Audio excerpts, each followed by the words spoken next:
नमस्कार विद्यार्थी मित्रांनो, ज्याप्रमाणे आपण बोललेलो आहोत की आपल्याला पहिल्या चॅप्टर पासून तर 16 नंबरच्या चॅप्टर पर्यंत इच अँड एव्हरीथिंग स्टडी करायचं आहे बाळांनो. तर चालू करत आहोत लगेच. पहिला चॅप्टर आपला आजपासून चालू होत आहे. रोटेशनल डायनॅमिक्स हा आपला फिजिक्सचा पहिला चॅप्टर आहे आणि जो की बाळांनो बोर्ड एक्झाम मध्ये विचारला जाते रे 7 मार्क्स साठी. ओके, तर हा 7 मार्क्सचा चॅप्टर म्हणजेच हाय वेटेज चॅप्टर आहे. तर बाळांनो या चॅप्टर मध्ये प्रत्येक गोष्ट चांगल्या प्रकारे समजून घ्यायची आहे. ओके, मी माझ्याकडून पूर्ण प्रकारे किंवा जे एक्झाम्पलच्या माध्यमातून मी समजावून सांगण्याचा प्रयत्न करू शकतो ते मी समजून सांगणार व्यवस्थितपणे. बाळांनो व्यवस्थितपणे याचा अभ्यास करायचा आहे. चला, तर बाळांनो 7 मार्क्सचा हा चॅप्टर आहे. याची थिअरी आपण चालू करतो आजपासून आणि आपण थिअरी झाल्यानंतर लगेच याचे न्यूमेरिकल्स पण सॉल्व्ह करणार आहोत बाळांनो. आणि या चॅप्टरला 7 आउट ऑफ 7 मार्क्स कसे मिळवायचे ते पण आपण बघणार आहोत की या चॅप्टर जो 7 मार्क्सचा चॅप्टर आहे. तर बाळांनो आपल्याला या चॅप्टरवर येणारा असा एक पण क्वेश्चन नाही पाहिजे की जो आपल्याकडून बोर्ड एक्झाम मध्ये जर आलाय किंवा येत आहे तर आपल्या हातून सुटायला नाही पाहिजे. त्या प्रश्नाला आपल्याला सोडवता यायला पाहिजे. या लेवलची प्रिपरेशन आपण चालू करत आहोत. तर बाळांनो आपला चॅप्टर आहे रोटेशनल डायनॅमिक्स. तर चॅप्टरचा नाव समजायला पाहिजे सगळ्यात आधी की होते काय आणि काय स्टडी करणार आपण यामध्ये. बाळांनो रोटेशनल एक प्रकारची मोशन आहे आणि मोशन मध्ये काय बघायचं आपल्याला डायनॅमिक्स म्हणजेच मोशन मध्ये येणारे चेंजेसच्या स्टडी करणार आपण या चॅप्टर मध्ये सोपी भाषेत. बाळांनो काय होणार आहे की डायनॅमिक्स म्हणजे जसं की आता आपण मोशन समजली, एखादी मोशन होते ऑब्जेक्टची तर त्याची velocity time to time change होते, एक्सलरेशन चेंज होत आहे. म्हणजे कोणता पार्ट आला डायनॅमिक्सचा पार्ट आला बाळांनो. आणि रोटेशनल डायनॅमिक्स म्हणजे मोशन मध्ये किंवा रोटेशनल मोशन मध्ये येणारे जे काही चेंजेस आहेत त्याचा आपण या चॅप्टर मध्ये स्टडी करणार आहोत. ओके, तर बाळांनो सगळ्यात आधी आपल्याला या चॅप्टरला स्टडी करायचं आहे 2 पार्ट मध्ये. एक पार्ट राहणार आहे सर्क्युलर मोशन आणि दुसरा पार्ट राहणार बाळांनो रोटेशनल मोशन. अशा प्रकारे या चॅप्टरला 2 पार्ट मध्ये आपल्याला स्टडी करायचं आहे. तर बाळांनो सगळ्यात आधी समजून सांगतो की सर्क्युलर मोशन म्हणजे काय होते. सर्क्युलर मोशन तर बाळांनो आपण भरपूर सारे डेली लाईफ मध्ये एक्झाम्पल बघतो सर्क्युलर मोशन. तर बाळांनो होते काय ऍक्च्युअल मध्ये की एखाद्या ऑब्जेक्टची किंवा एखाद्या पार्टिकलची बाळांनो सर्कमफरन्सच्या अलॉंग मध्ये मोशन होणार अशा प्रकारे. फॉर एक्झाम्पल बाळांनो हा चॉक आहे. तर चॉक आहे बाळांनो, मी चॉकला समजा इथे ठेवलेला आहे. तर हे चॉकची इनिशियल पोझिशन झाली, याला मी ए पॉइंट म्हणतो. ए म्हणजे काय झाली रे चॉकची इनिशियल पोझिशन झाली बाळांनो. समजा चॉक अशा प्रकारे फिरून राहिलेला आहे, अशा प्रकारे या सर्कमफरन्सच्या अलॉंग फिरत आहे चॉक. म्हणजेच बाळांनो हे चॉकची कोणती मोशन होत आहे, चॉकची कोणती मोशन होत आहे सर्क्युलर मोशन. ओके, म्हणजेच बाळांनो की motion of an object along the circumference of the circle. सर्कलच्या सर्कमफरन्सच्या भोवताल होणारी जे मोशन आहे त्याला आपण सर्क्युलर मोशन म्हणतो बाळांनो. आता या चॉकची किंवा एखादा पार्टिकल आहे, समजा एखादा पार्टिकल आहे जो ए पॉइंटवर आहे किंवा ए हे आहे ते पार्टिकलची इनिशियल पोझिशन आहे. तर होणार काय रे पार्टिकल काय करणार अशा प्रकारे फिरणार. आणि बाळांनो असे भरपूर सारे एक्झाम्पल आपण आपल्या डेली लाईफ मध्ये बघतो की बाळांनो आपण बघतो आपल्याला माहिती आहे बाळांनो की पृथ्वी जी आहे ते सूर्याभोवती फिरते. कशी फिरते बाळांनो तर ऑर्बिट मध्ये फिरते. Yes or no, electrical orbit मध्ये फिरते बाळांनो. म्हणजे पृथ्वीची सूर्याभोवती कोणती मोशन होत आहे रे सर्क्युलर मोशन होत आहे सर. ओके, त्याच्यानंतर बाळांनो पुन्हा आपण सांगू शकतो की लहानपणी आपण गेम खेळलेलो गोल गोल फिरणे. ओके, तर बाळांनो सर्क्युलर मोशन म्हणजे एक प्रकारची काय रे motion of an object along the circumference of the circle that is called as a circular motion. तर बाळांनो आता समजा की या सर्कलच्या अलॉंग एखाद्या ऑब्जेक्टची मोशन होत आहे म्हणजे सर्क्युलर मोशन होत आहे. तर हा सेंटर आहे सर्कलचा, ही झाली सर्कलची रेडियस झाली. ओके, चला बाळांनो तर सर्क्युलर मोशन मध्ये होते काय पार्टिकल इथे आला तर हे पोझिशन झाली, इथे आला तर हे पार्टिकल अशा प्रकारे प्रत्येक पॉइंट वरून सर्कमफरन्सवर काय करणार आहे तर मोशन करणार आहे त्याची. तर बाळांनो प्रत्येक पॉइंटवर जर आपल्याला वेलॉसिटी काढायची आहे, लिनियर वेलॉसिटी जर काढायची आहे तर काय करावं लागेल रे की त्या पॉइंटवर सर्कलला टँजंट काढणार. फॉर एक्झाम्पल मला इतकी लिनियर वेलॉसिटी पाहिजे तर मी काय करणार या पॉइंटवर टँजंट ड्रॉ करणार. किंवा इथे मला वेलॉसिटी पाहिजे तर काय करणार या पॉइंटवर टँजंट ड्रॉ करणार. इथली वेलॉसिटी पाहिजे तर इथे टँजंट ड्रॉ करणार. तर बाळांनो हे मोशन आहे काय मग तर बाळांनो याचे कॅरेक्टरिस्टिक्स आहेत सर्क्युलर मोशनचे. एक्सलरेटेड मोशन आहे, सोबत सोबत मोशन जे असते ते पिरियॉडिक असते. म्हणजे 2 कॅरेक्टरिस्टिक्स आहेत बाळांनो पहिला म्हणजेच की सर्क्युलर मोशन जे आहे ते कशी राहणार आहे, तर एक्सलरेटेड मोशन. Accelerated motion. आणि बाळांनो दुसरे म्हणजे दुसरा कॅरेक्टरिस्टिक्स आहे याचा की सर्क्युलर मोशन जे असते ते पिरियॉडिक असते. कशी असते रे, पिरियॉडिक असते. या दोघांचा अर्थ काय आहे, सर्क्युलर मोशन म्हणजे काय की सर्कमफेरन्सच्या भोवताल किंवा motion of an object along the circumference of the circle is called as a circular motion. Circular मोशनचे कॅरेक्टरिस्टिक्स काय बाळांनो, तर सर्क्युलर मोशन जे असते ते एक्सलरेटेड मोशन असते, सोबत सोबत सर्क्युलर मोशन जे असते ते पिरियॉडिक मोशन असते. ओके, तर बाळांनो दोघांचा अर्थ सांगतो की एक्सलरेटेड मोशन म्हणजे काय होणार, तर बाळांनो एक्सलरेशन म्हणजे काय होते, rate of change of velocity with respect to time, त्याला आपण काय म्हणतो, लिनियर एक्सलरेशन म्हणतो. तर बाळांनो या ठिकाणी प्रत्येक पॉइंटवर वेलोसिटी काय होऊ शकते रे, चेंज होऊ शकते. म्हणजे इथे काय होत आहे, एक्सलरेटेड मोशन आली. ठीक आहे. आणि सोबत सोबत बाळांनो पिरियॉडिक मोशन म्हणजे आता मी सांगितलेलं आहे की ए पॉइंटवर जर हा चॉक आहे, चॉकची सर्क्युलर मोशन होत आहे अशा प्रकारे. तर बाळांनो चॉक बघा पुन्हा वापस त्याच्याच पोझिशनवर येतो एक सर्कल कंप्लीट झाल्यानंतर येत आहे. म्हणजेच बाळांनो होत काय आहे की after sum equal interval of time बाळांनो मोशन काय करत रे, रिपीट करत. आणि मोशन जर स्वतःला रिपीट करत असेल after some interval of time, तर बाळांनो त्या मोशनला कोणती मोशन म्हणणार रे, पिरियॉडिक मोशन. ओके, तर बाळांनो हे झाले सर्क्युलर मोशन, त्याचे दोन कॅरेक्टरिस्टिक्स. त्यानंतर बाळांनो रोटेशनल मोशन किंवा सर्क्युलर मोशनचे एक्झाम्पल बघायचे असतील तर बाळांनो तुम्ही बघितलं असेल आकाश पाळण्यामध्ये तुम्ही जर बसले असणार तर आपण झुल्यामध्ये बसतो बाळांनो. झुल्यामध्ये बसल्यानंतर आपण आपली जे मोशन होते आकाश पाळण्यामध्ये कशी होते, गोल गोल गोल गोल फिरतो आपण. म्हणजे आपली कोणती मोशन होत आहे, सर्क्युलर मोशन. पाळण्याची सर्क्युलर मोशन ना त्याची रोटेशनल मोशन होते, ते कसे होते, तर बाळांनो सोबत सोबत याचा एक्झाम्पल सर्क्युलर मोशनचा motion of earth around the sun किंवा motion of electrons around the nucleus काय आहे, सर्क्युलर मोशनचे एक्झाम्पल आहे. त्यानंतर बाळांनो दुसरं आपल्याला समजायचं आहे रोटेशनल मोशन. कोणती मोशन आहे दुसरी, तर रोटेशनल मोशन. Rotational motion. तर बाळांनो आता रोटेशनल मोशन म्हणजे काय होणार आहे, तर यामध्ये सर गोलगोलच फिरते, गोलगोलच फिरणारी मोशन आहे. बट कशी राहणार आहे, तर बाळांनो बघितलं आपल्या घरी सिलिंग फॅन असतात. सिलिंग फॅनला काय करतो आपण, सिलिंग रॉड लावतो आणि फॅन राहते, तर अशा प्रकारे फिरतो. रॉड फिरतो का रे, जो आपल्या कुठे घराला लागून किंवा आपण जिथे फिक्स करतो रॉडला, सिलिंग रॉड म्हणतात त्याला, रॉड फिरतो का, नाही. कोण फिरते, फॅन फिरतो. बरोबर आहे. तर बाळांनो सिलिंग रॉडच्या भोवताल फॅनची होणारी मोशन म्हणजे कोणती मोशन होणार मग, रोटेशनल मोशन. सर याला बरोबर सांगा सर. तर बाळांनो रोटेशनल मोशनची डेफिनेशन जर आपण बोलायची आहे तर काय करणार रे, the motion of an object about an axis of rotation is called as a rotational motion. आता सर ऍक्सिस ऑफ रोटेशन काय असतं तर बाळांनो समजून सांगतो. ओके चला, तर काय केलेलं आहे बाळांनो बघा, एक पेन घेतलेला आहे, एक कागदाचा तुकडा घेतलेला आहे बाळांनो. यावरून मी समजून सांगतो की रोटेशनल मोशन म्हणजेच काय होते. ओके, तर बाळांनो काय केलेलं आहे, एक पेज आहे, पेन मध्ये टाकलेला अशा प्रकारे. आता बघा पेज फिरवत आहोत, पेज फिरत आहे, हा पेन फिरत आहे का रे, नाही फिरत आहे सर. म्हणजे पेजची मोशन होत आहे या पेनच्या भोवताल होत आहे. म्हणजे पेन काय झाला तर ऍक्सिस ऑफ रोटेशन झाला आणि पेजची काय कोणती मोशन होणार मग, रोटेशनल मोशन.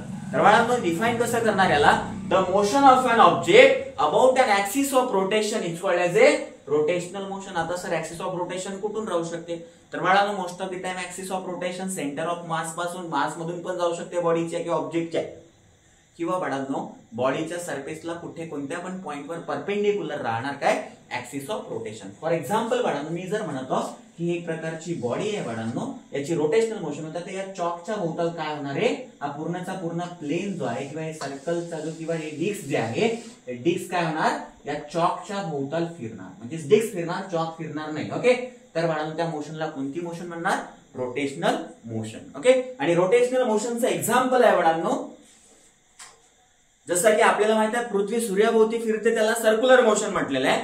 पृथ्वी जर बाळांनो स्वतःभोवतीच फिरत आहे, फिरते की नाही फिरते, फिरते सर.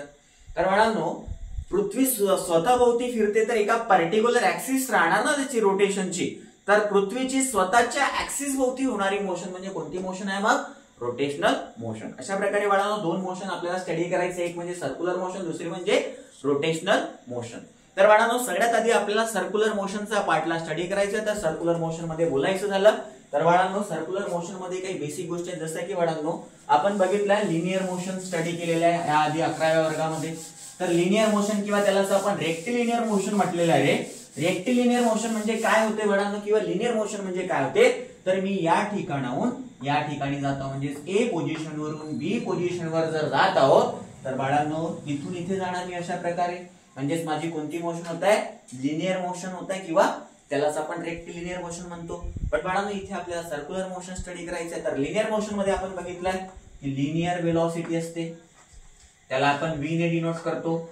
लिनियर डिस्प्लेसमेंट असतो, लिनियर डिस्प्लेसमेंट असतो त्याला आपण x ने किंवा s ने डिनोट करतो. त्यानंतर बाळांनो असते लिनियर एक्सलरेशन, लिनियर एक्सलरेशन त्याला आपण डिनोट करतो रे स्मॉल a ने. तर लिनियर मोशन मध्ये जसे बाळांनो बेसिक क्वांटिटीज असतात, जसं की लिनियर वेलोसिटी झाली, लिनियर एक्सलरेशन झालं, लिनियर डिस्प्लेसमेंट झालं, तशाच प्रकारे बाळांनो सर्क्युलर मोशन मध्ये पण काही बेसिक गोष्टी येणार आहेत, जसं की अँग्युलर. इथे लिनियर मोशन होती म्हणून लिनियर डिस्प्लेसमेंट आलेलं आहे. बाळांनो सर्क्युलर मोशन मध्ये काय येणार, तर सर्क्युलर मोशन मध्ये येणार आहे अँग्युलर डिस्प्लेसमेंट, यालाच आपण म्हणतो कायनेमॅटिक्स ऑफ सर्क्युलर मोशन. तर कोणते कोणते आहेत बाळांनो, तर first one is angular displacement, angular displacement त्याला आपण बाळांनो थीटाने डिनोट करणार अँग्युलर डिस्प्लेसमेंटला. ओके, तर कंपॅरेटिव्हली स्टडी करायचं आहे बाळांनो, आपल्याला लक्ष द्यायचं आहे. ओके चल, तर सगळ्यात आधी काय समजायचं आहे बघा, थोडक्यात समजून सांगतो. कायनेमॅटिक्स ऑफ सर्क्युलर मोशन आपल्याला बघायचं आहे बाळांनो. तर पहिला असतो रे अँग्युलर डिस्प्लेसमेंट, अँग्युलर डिस्प्लेसमेंट त्याला डिनोट करणार बाळांनो थीटाने. अँग्युलर डिस्प्लेसमेंटला कशाने डिनोट करणार, थीटाने डिनोट करणार सर. ओके चलो, त्यानंतर बाळांनो याच्या मिनिंग, याचा फॉर्म्युला आणि बाळांनो याचा युनिट आपण समजणार आहोत. तर सगळ्यात आधी अँग्युलर डिस्प्लेसमेंट म्हणजे काय होणार, तर बाळांनो सर्क्युलर मोशन आहे. आता बघा सर्कल काढले आपण, एखादा पार्टिकल आहे ज्याची सर्क्युलर मोशन होणार आहे. ओके, हा झाला सेंटर झाला सर्कलचा, ही झाली सर्कलची रेडियस. समजा एखादा पार्टिकल आहे रे जो या पॉइंटवर आहे, ए पोझिशनवर आहे, सेंटरला मी ओ म्हणतो. ओके, आता होते काय बाळांनो की पार्टिकल ए पॉइंटवर आहे, तो समजा टी टाइम मध्ये इथे आला बी पोझिशनवर आला. ठीक आहे, पार्टिकलची पोझिशन चेंज झाली बाळांनो. तर बाळांनो हा बी आणि ओ बघा जोडलेला आहे मी, तर ते काय ओबी सुद्धा काय झाली मग रेडियस झाली. बाळांनो हे इनिशियल पोझिशन होती. आफ्टर टी टाइम बाळांनो बी जी आहे ते फायनल पोझिशन झालेली ऑब्जेक्टची.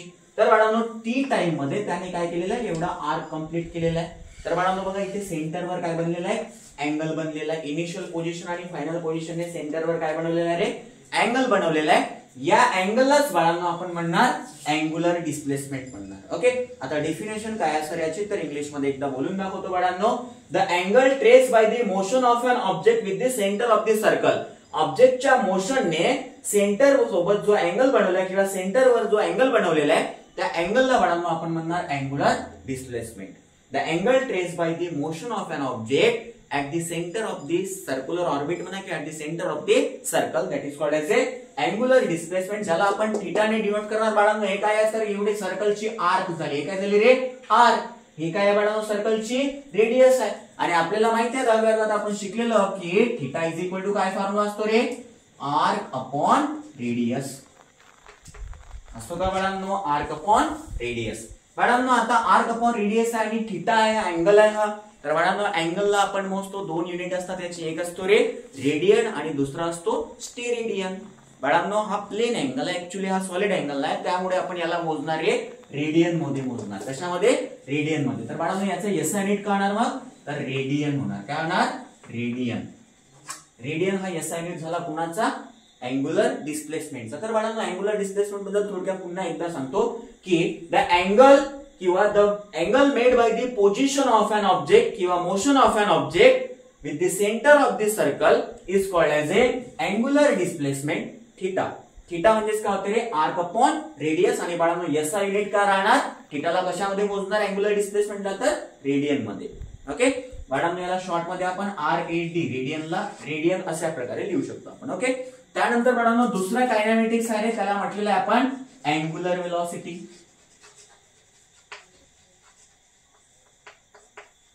अँग्युलर वेलॉसिटी बाळांनो, अँग्युलर वेलॉसिटीला डिनोट करणार आपण ओमेगाने, स्मॉल ओमेगाने आपण डिनोट करतो अँग्युलर वेलॉसिटीला. आणि अँग्युलर वेलॉसिटी म्हणजे काय होणार, तर माझ्या विद्यार्थ्यांना माहिती आहे की बाळांनो वेलॉसिटी म्हणजे काय होते. रेट ऑफ चेंज ऑफ डिस्प्लेसमेंटला आपण वेलॉसिटी म्हणतो, तर अँग्युलर वेलॉसिटी म्हणजे काय होणार मग, rate of change of angular displacement with respect to time. त्याला काय होणार बाळांनो, अँग्युलर वेलॉसिटी ओमेगा. म्हणजेच काय होणार आहे, rate of change of angular displacement with respect to time. काय आहे मग आपला अँग्युलर वेलॉसिटी. यालाच आपण फॉर्म्युला लिहू शकतो बाळांनो, अँग्युलर वेलॉसिटी म्हणजे अँग्युलर डिस्प्लेसमेंट अपॉन टाइम. आणि याचा एसआय युनिट काय राहणार बाळांनो, तर अँग्युलर डिस्प्लेसमेंटचा काय होता, रेडियन होता सर. आणि बाळांनो टाइमचा युनिट काय असतो, तर सेकंद. तर रेडियन पर सेकंद हा काय झाला रे, एसआय युनिट झाला कोणाचा बाळांनो, अँग्युलर वेलॉसिटीचा. त्यानंतर बाळांनो नेक्स्ट टर्म येते किंवा लास्ट टर्म येतो यामध्ये सर्क्युलर मोशन मध्ये, तिसरे, त्याला म्हणतो आपण अँग्युलर एक्सलरेशन. अँग्युलर एक्सलरेशन बाळांनो, अँग्युलर एक्सलरेशनला आपण डिनोट करणार आहे अल्फाने. कशाने डिनोट करणार, तर अल्फाने डिनोट करणार. आणि एक्सलरेशन म्हणजे काय होते, the rate of change of velocity with respect to time. Time नुसार बाळांनो वेलॉसिटी मध्ये येणारा जो चेंज आहे त्यालाच काय म्हणतो आपण, एक्सलरेशन. तर इथे अँग्युलर एक्सलरेशन आहे, तर वेलॉसिटी कोणती चेंज होणार मग, अँग्युलर वेलॉसिटी चेंज होणार. तर angular acceleration is equal to काय होणार बाळांनो, rate of change of angular velocity with respect to time. यालाच बाळांनो आपण लिहू शकतो रे ओमेगा अपॉन टाइम. ओमेगा म्हणजे अँग्युलर वेलॉसिटी, टी म्हणजे टाइम. हा झाला बाळांनो फॉर्म्युला झाला कोणाचा, अँग्युलर एक्सलरेशनचा. आणि बाळांनो याचा एसआय युनिट काय राहणार, तर ओमेगाचा एसआय युनिट आपल्याला माहिती आहे radian per second divided by second. म्हणजेच काय होणार, सेकंड इंटू सेकंड झाला काय होणार, रेडियन पर सेकंड स्क्वेअर. हा एसआय युनिट झाला बाळांनो कोणाचा, तर अँग्युलर एक्सलरेशनचा. अशा प्रकारे बाळांनो तीन कायनेमॅटिक्स आपण बघितलेले आहे. कशाचे रे, तर सर्क्युलर मोशनचे. काय होतं, अँग्युलर डिस्प्लेसमेंट, अँग्युलर वेलॉसिटी आणि अँग्युलर एक्सलरेशन. बाळांनो यामध्ये बस तेवढंच समजायचं आहे. चला समोर जायचं आपल्याला. तर बाळांनो अँग्युलर वेलॉसिटी दिसत आहे आपल्याला.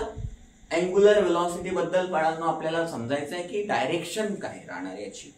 अँग्युलर वेलॉसिटीची डायरेक्शन काय राहणार ते आपल्याला समजायचं आहे. तर बाळांनो एक रूल आहे, त्याला म्हणतात रे राईट हँड थंब रूल. कोणता rule, right hand thumb rule आहे बाळांनो हा. तर काय आहे राईट हँड थंब रूल, तर बाळांनो ज्या प्रकारे मी सांगितलं होतं की ऍक्सिस ऑफ रोटेशन आहे बाळांनो. समजा की ही झाली ऍक्सिस ऑफ रोटेशन, याच्या भोवताल एखादी बॉडी जी आहे ते रोटेट होत आहे.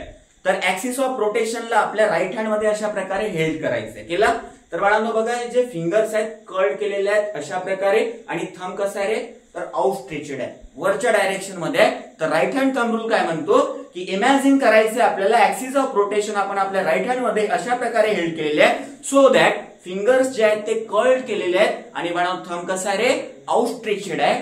तर बाळांनो काही म्हणतो की हे जे कर्ड फिंगर्स आहेत ते डायरेक्शन ऑफ मोशन सांगणार. आणि आउटस्ट्रेटेड थंब काय सांगणार, तर direction of angular velocity. For example बाळांनो ऍक्सिस ऑफ रोटेशन आहे, याला मी माझ्या राईट हँड मध्ये अशा प्रकारे पकडलं तर हे कर्ड फिंगर असे झाले. ही कोणती डायरेक्शन आहे बाळांनो, अँटी क्लॉकवाईज डायरेक्शन आहे. नाही आहे का, आहे बाळांनो अँटी क्लॉकवाईज डायरेक्शन. चला घड्याळीच्या विरुद्ध दिशेमध्ये फिरत आहे म्हणजेच अँटी क्लॉकवाईज डायरेक्शन. तेव्हा थंब कसा आहे रे, थंब कसा आहे, अपवर्ड डायरेक्शन मध्ये आहे. म्हणजेच बाळांनो जेव्हा रोटेशनल मोशन किंवा सर्क्युलर मोशन जर बाळांनो कशी असेल रे, अँटी क्लॉकवाईज डायरेक्शन मध्ये होत असेल तर अँग्युलर वेलॉसिटी कशी राहणार, अपवर्ड डायरेक्शन मध्ये राहणार आणि पॉझिटिव्ह राहणार. दुसरा म्हणजेच बाळांनो की आता बघा काय केलेलं आहे, थंब कसा आहे डाऊनवर्ड डायरेक्शन मध्ये आणि फिंगर्स अशा प्रकारे कर्ड झालेले आहेत. आता हे डायरेक्शन म्हणजे कोणती डायरेक्शन आहे रे, क्लॉकवाईज डायरेक्शन आहे बाळांनो. आणि क्लॉकवाईज डायरेक्शन मध्ये जेव्हा मोशन होणार तेव्हा अँग्युलर वेलॉसिटी डाऊनवर्ड डायरेक्शन मध्ये राहणार आणि निगेटिव्ह राहणार. तर हे झाले बाळांनो डायरेक्शन ऑफ अँग्युलर वेलॉसिटी. त्यानंतर समोर आपल्याला समजायचं आहे बाळांनो की पिरियड म्हणजे काय होते आणि फ्रिक्वेन्सी म्हणजे काय होते. छोट्या छोट्या गोष्टी आहेत, बेसिक गोष्टी आहेत. तर बाळांनो पिरियड म्हणजे काय होते ते सांगतो सगळ्यात आधी.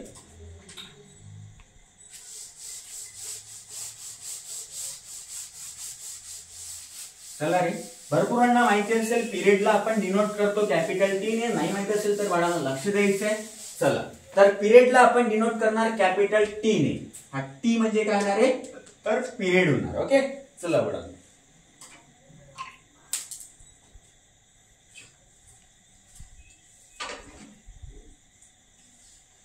पिरियड,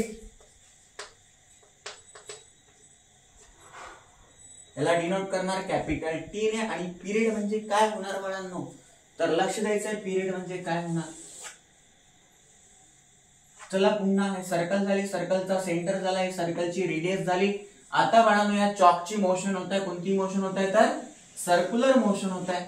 सर्क्युलर मोशन जर होत आहे तर बाळांनो चॉक जो समजा इथून चालू झाला, ए पॉइंट वरून चालू झाला, तर बाळांनो बघा ए पॉइंट वर आला म्हणजेच एक सर्कल कंप्लीट झाली किंवा एक रोटेशन कंप्लीट झाला. आणि एक रोटेशन कंप्लीट करण्यासाठी जो टाइम लागतो त्याला आपण म्हणतो रे पिरियड म्हणतो, जो की कॅपिटल टी ने डिनोट केला. आता बाळांनो आपल्याला माहिती आहे टी म्हणजे काय, तर पिरियड आहे. पिरियड म्हणजे काय, टाइम आहे. कशासाठी लागणारा टाइम, एक रोटेशन कंप्लीट करण्यासाठी लागणारा टाइम म्हणजे पिरियड आहे. ओके, तर आता समजायचं काय रे की एक रोटेशन कंप्लीट करण्यासाठी लागणारा टाइम म्हणजे पिरियड आहे. पिरियड म्हणजे टाइमच आहे. टाइम आहे तर सर टाइमचा फॉर्म्युला काय असतो, डिस्टन्स अपॉन स्पीड असते.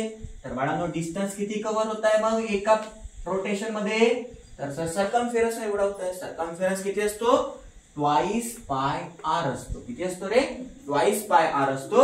आणि बाळांनो स्पीड म्हणजे काय, तर बाळांनो हा आपली व्ही आहे, लिनियर स्पीड आहे.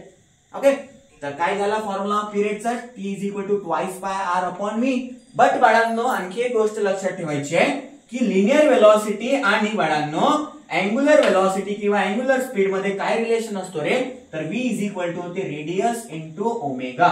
ओमेगा म्हणजे काय आहे, तर अँग्युलर वेलॉसिटी किंवा अँग्युलर स्पीड म्हणायला linear velocity is equal to radius into angular velocity हा रिलेशन असतो. अशाच प्रकारे बाळांनो linear acceleration is equal to radius into angular acceleration असतो. ठीक आहे, तर बाळांनो बघा आता v is equal to R omega होते, तर आर अपॉन व्ही म्हणजे कोण होणार बाळांनो, 1 अपॉन ओमेगा होणार. कसं होणार सर, तर बघा बाळांनो ओमेगाला मी काय करतो किंवा v ला इकडे आणतो, ओमेगाला इकडे आणतो, तर काय होणार आहे v upon R is equal to omega झाला. मला v अपॉन आर नाही पाहिजे, काय आहे r अपॉन v आहे. तर r अपॉन v उलटा झाला तर काय होणार, implies that r upon v म्हणजे काय होणार आहे बाळांनो, तर 1 अपॉन ओमेगा होणार. आणि बाळांनो बघा r अपॉन v ला काय लिहू शकतो, 1 अपॉन ओमेगा. म्हणजे पिरियडचा काय फॉर्म्युला बनणार आहे, ट्वाइस पाय अपॉन ओमेगा. हा पिरियडचा फॉर्म्युला. पिरियड म्हणजे काय, तर टाइम. आणि टाइमचा एसआय युनिट काय राहणार बाळांनो, तर सेकंद. टाइमचा एसआय युनिट काय राहणार आहे, सेकंद राहणार. ओके, चल तर हा झाला बाळांनो पिरियड झाला आहे. काय फॉर्म्युला पिरियडचा, twice pi upon omega. Okay, आता आपल्याला बघायचं बाळांनो फ्रिक्वेन्सी. तर फ्रिक्वेन्सीला एकतर n ने डिनोट करणार किंवा छोटा f ने डिनोट करणार. तर फ्रिक्वेन्सी कशाने डिनोट करणार म्हटलं, एक तर स्मॉल n और स्मॉल f. आणि बाळांनो आता होते काय फ्रिक्वेन्सी म्हणजे, आता पिरियड म्हणजे काय होता, एका रोटेशन साठी लागलेल्या टाइमला आपण पिरियड म्हणतो, किंवा the time taken by the particle to complete one rotation is called as a period. Okay, आणि फ्रिक्वेन्सी म्हणजे काय होणार रे, तर हा रेसिप्रोकल असतो पिरियडचा आणि उलटा होते. आता उलटा कसं होणार सर, तर हा एका रोटेशन साठी लागलेला टाइम होता आणि युनिट टाइम मध्ये होणारे रोटेशन म्हणजे काय होणार रे, फ्रिक्वेन्सी. म्हणजेच द नंबर ऑफ रोटेशन किंवा number of revolution completed by the particle in unit time. Unit time असं पण म्हणू शकता, एका सेकंदाला किती रोटेशन कंप्लीट होत आहे, अर्धा होत आहे, 1 होत आहे, 2 होत आहे, 4 होत आहे, 10 होत आहे. फॉर एक्झाम्पल बाळांनो एक पार्टिकल आहे समजा किंवा एखादी ऑब्जेक्ट आहे, तो एका सेकंदाला 10 रोटेशन कंप्लीट करत आहे, तर ते 10 म्हणजे काय झाली, त्याची एक फ्रिक्वेन्सी झाली. काय झाली रे, फ्रिक्वेन्सी. म्हणजेच number of rotations perform by the particle in unit time is called as a frequency. Frequency म्हणजे काय राहणार रे, पिरियडचा बाळांनो रेसिप्रोकल आहे. फ्रिक्वेन्सी इज इक्वल टू काय, तर 1 अपॉन पिरियड आहे. आणि बाळांनो 1 अपॉन पिरियड म्हणजे काय होणार, ओमेगा अपॉन ट्वाइस पाय. उलटा होणार याचा, होणार उलटा. तर काय होणार मग, is equal to omega upon twice pi. आणि फ्रिक्वेन्सीला आपण कशामध्ये मोजणार बाळांनो, तर पिरियडचा रेसिप्रोकल किंवा पिरियडचा इनव्हर्स फंक्शन आहे हा. तर बाळांनो याला पर सेकंड किंवा सेकंड इनव्हर्स किंवा याचा एसआय युनिट काय राहणार आहे, हर्ट्झ. ओके, तर बाळांनो हा झाला पिरियड आणि फ्रिक्वेन्सी बद्दल. त्यानंतर बाळांनो दुसरी गोष्ट म्हणजेच की uniform circular motion. Next point आहे बाळांनो आपला युनिफॉर्म सर्क्युलर मोशन. ओके, चल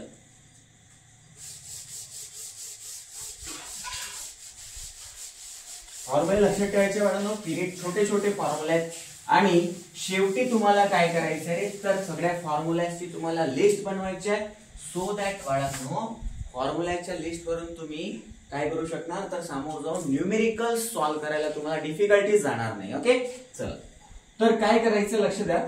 सगळ्यात आधी बाळांनो आपल्याला समजायचं आहे युनिफॉर्म सर्क्युलर मोशन, ज्याला आपण युसीएम म्हणतो. आणि एक दुसरी मोशन असते बाळांनो, त्याला आपण म्हणतो नॉन युसीएम, म्हणजेच नॉन युनिफॉर्म सर्क्युलर मोशन. तर बाळांनो दोन्ही पण समजून सांगतो रे, लक्ष द्यायचं आहे. ओके चल, तर बाळांनो युनिफॉर्म सर्क्युलर मोशन म्हणजे काय होणार. आता सर्क्युलर मोशन तर होणार, बट कशी होणार, कॉन्स्टंट स्पीडने जर होत असेल तर त्याला म्हणणार आपण युनिफॉर्म सर्क्युलर मोशन, म्हणजेच युसीएम. ओके बाळांनो, द मोशन डेफिनेशन समजून सांगतो. Motion of an object along the circumference of the circle with constant speed, that is called as a uniform circular motion. म्हणजे बाळांनो हा चॉकची जर सर्क्युलर मोशन होत आहे आणि कशी होत आहे रे, कॉन्स्टंट स्पीडने जर होत आहे, म्हणजे जेवढी स्पीड येते प्रत्येक पॉइंटवर स्पीड कशी राहणार, सेम राहणार स्पीड प्रत्येक पॉइंटवर. तर बाळांनो कॉन्स्टंट स्पीडने होणाऱ्या मोशनला आपण म्हणणार uniform circular motion. For example याचा बाळांनो आपल्याला माहित आहे, पृथ्वी सूर्याभोवती फिरते, किती टाइम लागतो रे, तर बाळांनो 1 वर्ष लागतो. आता 1 वर्ष लागत आहे, पुढच्या वर्षी 2 वर्ष लागणार आहे का, किंवा पुढच्या वर्षी मी त्याला 365 डेज लागणार आहे, yes or no, yes.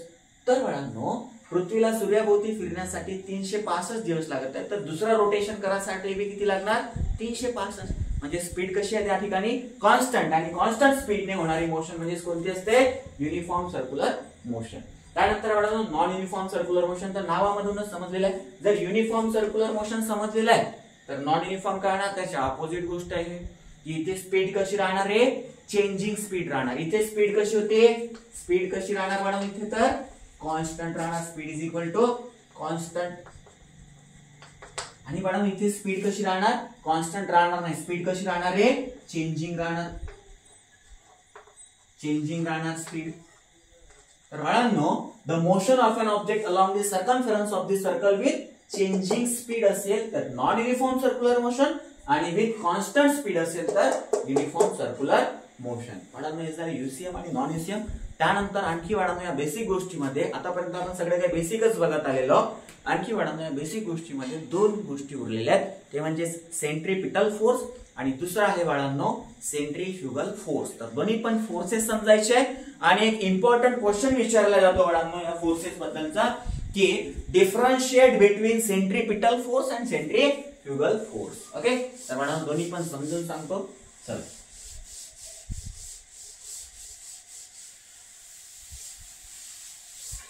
Okay चला रे, तर डिफरन्स बिटवीन किंवा सॉरी पहिला आहे बाळांनो सेंट्रीपिटल फोर्स. सेंट्रीपिटल फोर्स त्याला आपण सीपीएफ सुद्धा म्हणतो, सेंट्रीपिटल फोर्स, सेंट्रीपिटल फोर्स. आणि दुसरा आहे बाळांनो सेंट्रीफ्युगल फोर्स, म्हणजे त्याला म्हणतो बाळांनो आपण सीएफएफ, म्हणजे सेंट्रीफ्युगल फोर्स. ओके तर बाळांनो हे दोन्ही फोर्स समजून सांगतो. आता सेंट्रीपिटल फोर्स म्हणजे काय होणार आणि सेंट्रीफ्युगल फोर्स म्हणजे काय, जसं याला आपण डेली लाईफ मध्ये आपण नेहमी बघतो बाळांनो, एक्सपिरियन्स करतो या गोष्टी. जसं की बघितलंय आपण बस मध्ये बसलो, तर बस मध्ये बसल्यानंतर जेव्हा टर्निंग वरून आपण जातो ना, तेव्हा आपल्याला बघा बस इकडे टर्न होत असेल तर आपल्याला इकडे धक्का लागतो आपल्याला, किंवा आपण इकडे फोर्स एक्सपिरियन्स करतो अपोजिट साइडला. बस इकडे जाते, आपण इकडे जातो. बसमध्ये आपण जर बसून आहोत तर कोणता फोर्स लागत आहे, की आपण बाहेर फेकल्या जातो, म्हणजेच बाळांनो सेंट्रीफ्युगल फोर्स लागत आहे. ठीक आहे. आणि बाळांनो एखादी सर्क्युलर मोशन किंवा एखादी ऑब्जेक्टची सर्क्युलर मोशन होत आहे तर याच्याशिवाय होऊच नाही शकत.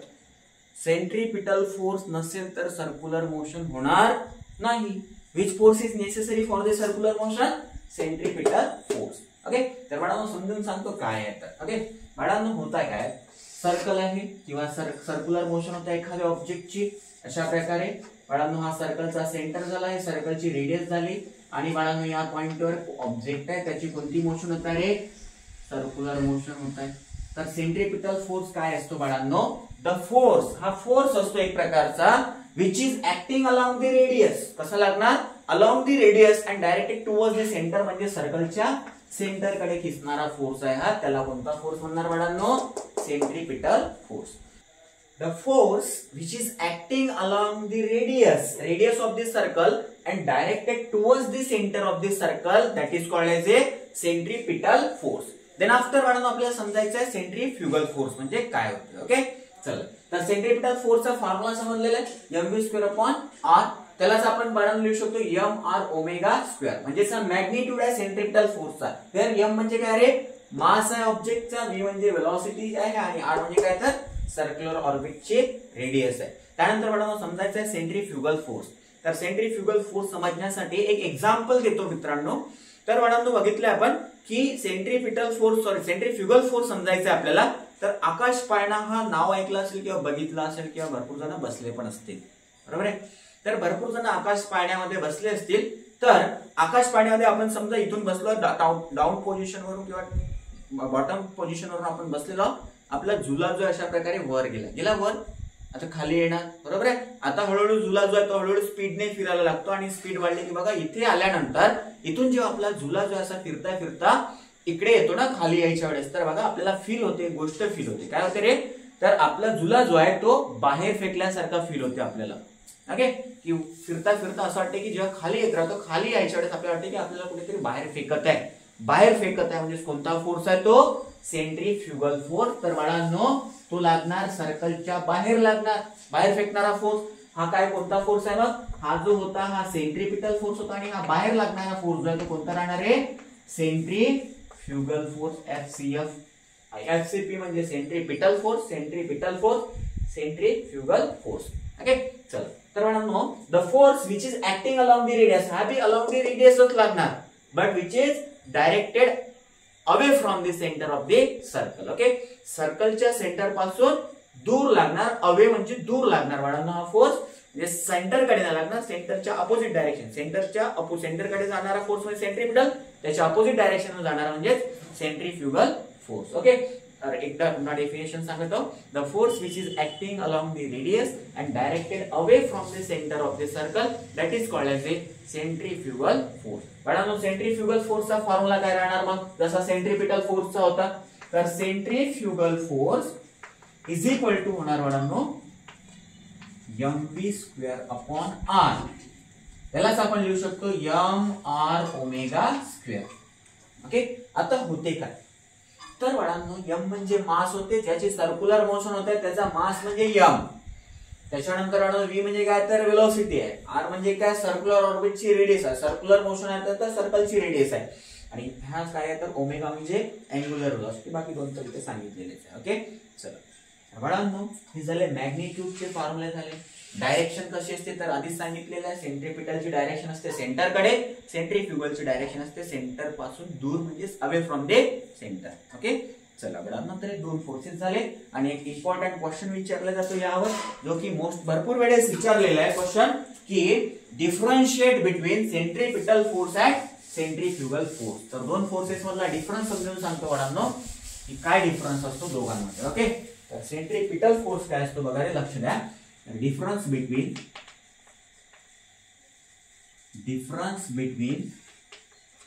Centripetal force and centrifugal force. Okay, चल तर काय डिफरन्स असतो बाळांनो बघा, इकडे लिहिणार आपण सेंट्रीपिटल फोर्स आणि दुसरा काय राहणार रे, सेंट्रीफ्युगल फोर्स.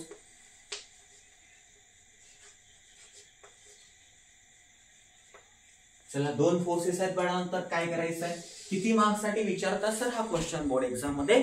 तर बाळांनो 2 मार्क्स साठी डिफरन्स विचारला तर कोणता पण जर तुम्हाला डिफरन्शिएट विचारलाय का डिस्टिंग्विश बिटवीन विचारलेला आहे तर बाळांनो 2 मार्क्स साठी विचारणार बोर्ड एक्झाम मध्ये, जो की सेक्शन बी मध्ये विचारला जाणार तुम्हाला प्रश्न.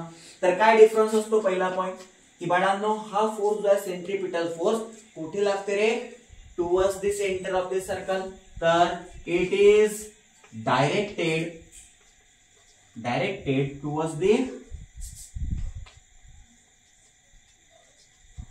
towards the center. आणि बाळांनो हा कुठे लागते, हा फोर्स सेंट्रीफ्युगल फोर्स हा डायरेक्टेड टुवर्ड्स म्हणजे सेंटर कडे, तो सेंटर पासून दूर, म्हणजेच it is directed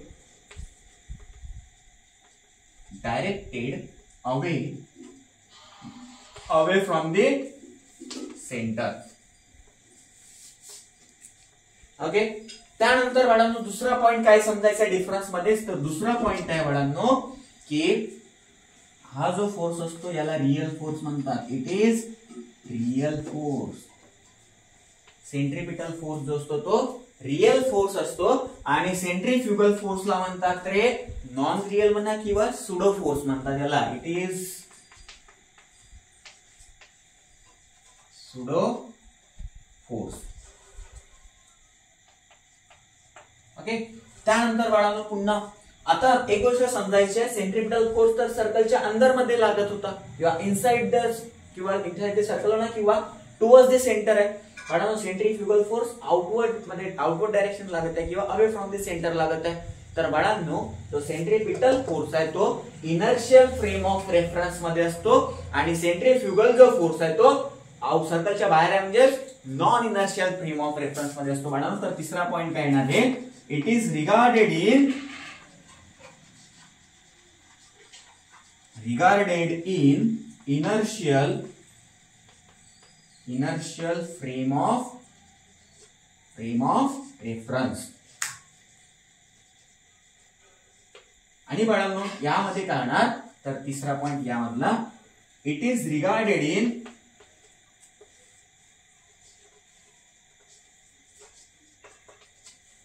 non inertial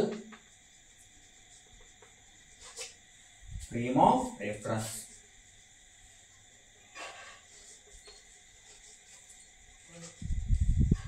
त्यानंतर बाळांनो एक शेवटचा पॉइंट सांगतो. याचा जो फॉर्म्युला आहे मॅग्निट्यूड आहे सेंट्रीपिटल फोर्स आहे किंवा याला आपण वेक्टर फॉर्म मध्ये जर लिहितो म्हटला तर सेंट्रीपिटल फोर्स म्हणजेच FCP इज इक्वल टू बाळांनो वेक्टर फॉर्म मध्ये जर लिहितो याला तर कसं लिहिणार रे, FCP इज इक्वल टू होणार बाळांनो m वेलोसिटीला वेक्टर फॉर्म मध्ये त्याचा स्क्वेअर डिवाइडेड बाय r जो की मायनस साइन लावणार. तर मायनस का बरं लिहिले, तर बाळांनो मायनस साइन काय इंडिकेट करणार की फोर्स जो आहे तो सेंटर कडे लागत आहे. ओके. आणि बाळांनो डायरेक्शनला सांगत आहे तुम्ही, मायनस साइन काय सांगणार, डायरेक्शनला इंडिकेट करणार. वेक्टर फॉर्म दिला तर मॅग्निट्यूड आणि डायरेक्शन दोन्ही पण लिहायचं असते. आणि बाळांनो चौथा पॉइंट यामध्ये लास्ट पॉइंट येणार की बाळांनो याचा फॉर्म्युला काय होणार आहे वेक्टर फॉर्म मध्ये, तर F म्हणजे सेंट्रीफ्युगल फोर्स वेक्टर फॉर्म मध्ये जर लिहितो बाळांनो तर इज इक्वल टू येणार plus mv square upon r. Sir हा प्लस साइन काय इंडिकेट करताय, तर फोर्स जो आहे व तो आउटवर्ड डायरेक्शन मध्ये लागत आहे किंवा सेंट्रीपिटल फोर्स आणि सेंट्रीफ्युगल फोर्स कसे लागतात, अपोजिटली डायरेक्टेड असतात आणि दोघांचा मॅग्निट्यूड कसा असतो बाळांनो सेम असतो. हा झाला तुमचा 2 मार्क्सचा प्रश्नाचा उत्तर झाला जो की 2च पॉइंट लिहायचे असतात. तुम्हाला 4 पॉइंट समजून सांगितलं कोणते कोण 2 लिहायचे आहे बाळांनो. 2 मार्क्स साठी 2च पॉइंट लिहायचे आहे. हा एक आता हे 2 झाले तर इकडे पण 2 लिहावं लागणार. याच्या अपोजिट डिफरन्स लिहितो तर हा एक झालाय, हा पहिला पॉइंट झाला आणि हा काय झाला रे दुसरा पॉइंट. 2 मार्क्स साठी 2च लिहायचे असतात. ओके. त्यानंतर समोर आपल्याला समजायचं आहे बाळांनो आता इथून चालू होतो रे applications of circular motion. Circular मोशनचे अप्लिकेशन्स आपल्याला बघायचे आहेत आणि बाळांनो इथून आपण चालू करणार तर गाडीची स्पीड काढणार आपण. ओके.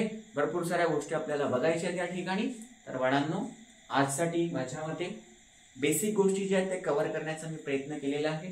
कोणाला जर काही पण डाऊट असेल बाळांनो कोणता पण छोट्यातला छोटा तरी बाळांनो कमेंट मध्ये तुम्हाला डाऊट सांगायचा आहे.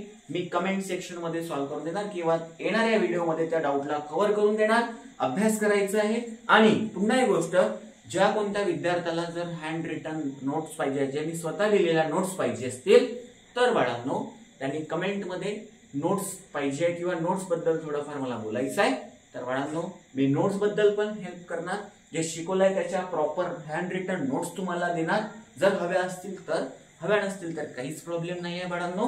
कन्सेप्टला समजा, टॉपिकला समजा आणि बाळांनो स्वतःच्या नोट्स बनवू शकता किंवा क्वेश्चनचं आन्सर कसं लिहायचं ते सुद्धा मी कव्हर करून देणार आहोत. तर बाळांनो जे शिकवलेलं आहे त्याला व्यवस्थित अभ्यास करा आज आणि उर्वरित आपण नेक्स्ट लेक्चर मध्ये येऊ. तर थँक्यू सो मच. थँक्यू.